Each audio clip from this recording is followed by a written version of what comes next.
Umat yang jumlahnya terbesar, terbanyak, bahkan konon menurut catatan sampai 90%, tapi dipermainkan oleh mereka kelompok-kelompok kecil ini. Walyaksifanna fi qulubikumul wahn. Pada saat itu di hatimu dicampakkanlah penyakit wahan. Sahabat kemudian bertanya, "Wa mal wahnu ya Rasulullah?" Apakah penyakit wahan itu ya Rasul? Beliau menjawab, hubbud dunya wa karahiyatul maut.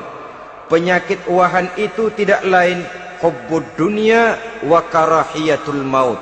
Terlalu cinta kepada dunia dan terlalu takut kepada mati. Materialistis dan takut resiko.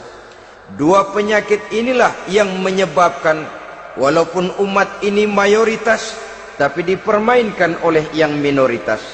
Walaupun dia golongan terbesar, tapi nasibnya seperti makanan di atas meja makan. Dari segala macam penjuru mau menghantam dia.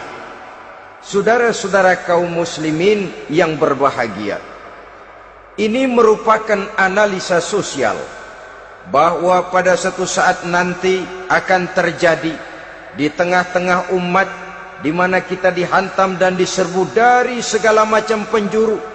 Akidah didangkalkan, peradaban dan kebudayaan dirusak, makanan dan minuman diracuni, pakaian ditelanjangi dan lain sebagainya, sampai kita melepaskan nilai Islam yang kita cintai ini. Kondisi sosial ini satu saat akan datang kepada kita. Demikian analisa dan peringatan dari Rasulullah sallallahu alaihi wasallam. Marilah sekarang kita melihat, adalah benar bahwa di zaman sekarang kita insya Allah tidak akan mengalami perang Badar sehebat yang pernah dialami oleh Rasul dan para sahabatnya. Tetapi sesungguhnya perang yang kita hadapi di zaman sekarang ini tidak kalah hebatnya dengan perang Badar, tidak kurang dahsyatnya dengan perang Uhud, tidak kurang ngerinya dari perang Khandaq. Hanya saja yang kita hadapi sekarang ini bukan ujung pedang, bukan ujung tombak, bukan ujung panah. Yang kita hadapi sekarang ini adalah perang akidah, perang ideologi, perang mempertahankan keyakinan. Yang kalau kita kalah sekarang, kita memang masih beragama. Tetapi anak kita, cucu kita, generasi yang akan hidup 5, 10, 20, 30 tahun yang akan datang, wallahu a'lam bissawab.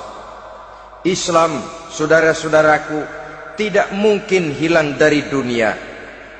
Tetapi tidak mustahil Islam gulung tikar dari desa kita.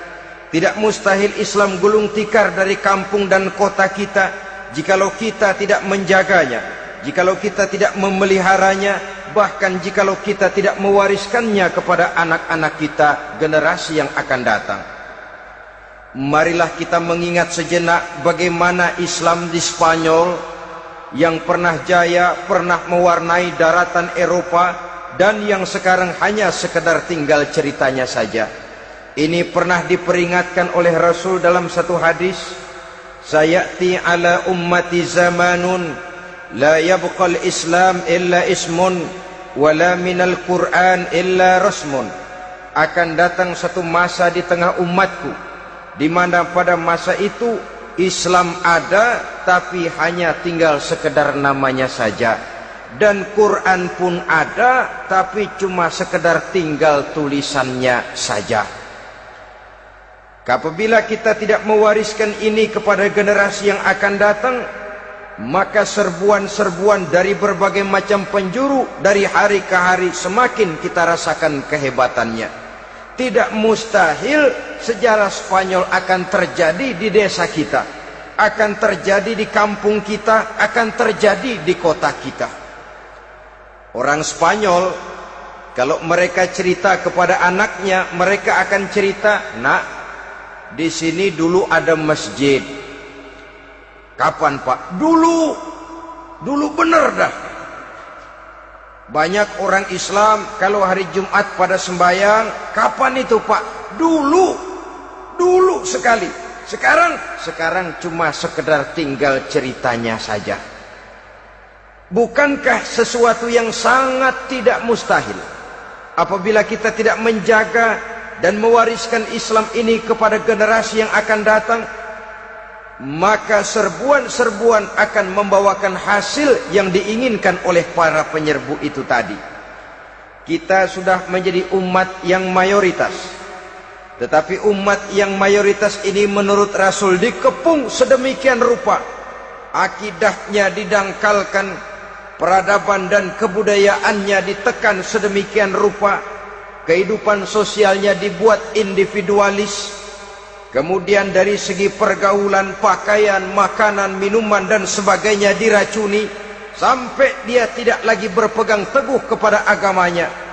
Dan dikala itu hilang kehebatan umat ini di mata musuh-musuhnya. Orang lain memandang kita ringan saja, enteng saja, satu umat yang sudah kehilangan wibawa. Padahal konon kabarnya kita mayoritas, tapi enak saja dikutak-kutik orang lain. Dan dikala itu di hati kita merajalela penyakit uahan. Penyakit uahan itu apa? Pertama, hubbud dunia, terlalu cinta kepada dunia. Terlalu cinta kepada dunia yang menyebabkan kita lupa akan tanggung jawab dan kewajiban, lupa meneruskan dan mewariskan Islam kepada generasi yang akan datang. Kita berlomba hanya untuk mengejar dunia dan seluruh isinya. Baik dia bernama material, baik dia bernama seksual, baik dia bernama pangkat, jabatan dan kedudukan, berlomba-lomba kita di dalamnya. Sampai tercampaklah penyakit hubbud dunia di dalam hati ini. Berurat dan berakar dunia itu, sulit dan berat kita berpisah daripadanya. Akibatnya kemauan untuk berbuat demi dan atas nama agama sangat sulit terwujud di dalam kehidupan ini. Yang kedua, karahiyatul maut, terlalu takut kepada mati.